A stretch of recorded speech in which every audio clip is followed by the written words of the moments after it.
Hi, everybody. Scott Gulbransen, writer-editor here at Sportsnaut.com. We had a chance to talk to former NFL executive Michael Lombardi, whose new book, Football Done Right, is just out. But we had a chance to ask him about the big Detroit Lions upset of the Kansas City Chiefs in Kansas City this week. Here's what he had to say about them and the Chiefs. Listen, the Chiefs and the Lions. The Lions upset the Chiefs at home. No Chris Jones, no Travis Kelce for the Chiefs. Of course, fans like to overreact. It's only 1 week. There's 17 weeks.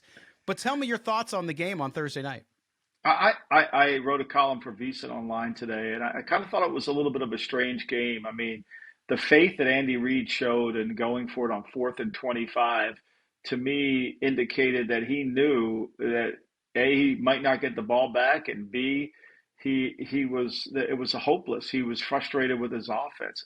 I thought neither team played great. I mean, the Lions, for all the conversation about this explosive offense, I think that they had 4 explosive plays.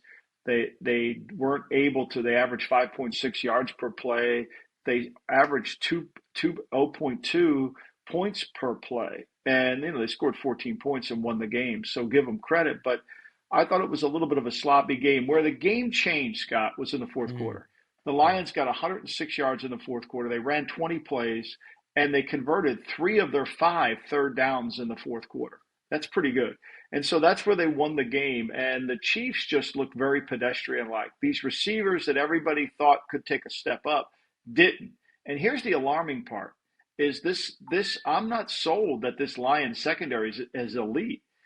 I think this Chief receiving corps was bad, and Tony could have played the worst game you've ever seen. He played volleyball out there with the ball. I mean, that pick 6 killed them. They had a chance to control the middle 8, and they couldn't do it. I think Andy Reid's really disappointed in his team. I think he's going to scratch his head. I think he knows that receiving room without Kelce, even if Kelce comes in, is going to be problematic.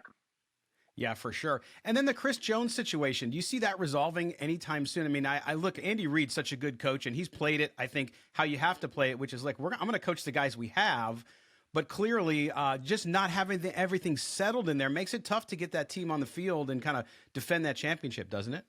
Yeah, it does. But look, they held that team to 14 points last night. I thought they played as good a defense as you could play. And the Lions receivers, they got advantage. They took advantage of some zone coverage, but they were putting pressure, to me, they were putting some pressure on Goff. I thought the Lions, weren't as sharp as they needed to be. All this conversation about Gibbs when he really didn't touch the ball very much in the game was somewhat disappointing. But look, it's week 1, and I don't want to overreact to it. I think everybody kind of takes a step back and look at it. But you're right. They're going to need Chris Jones. I just don't see the same urgency out of this Chief team. And Mahomes is going to be a lot like, I think, Brady in 2006 when, he didn't have a receiver that he felt like he could trust.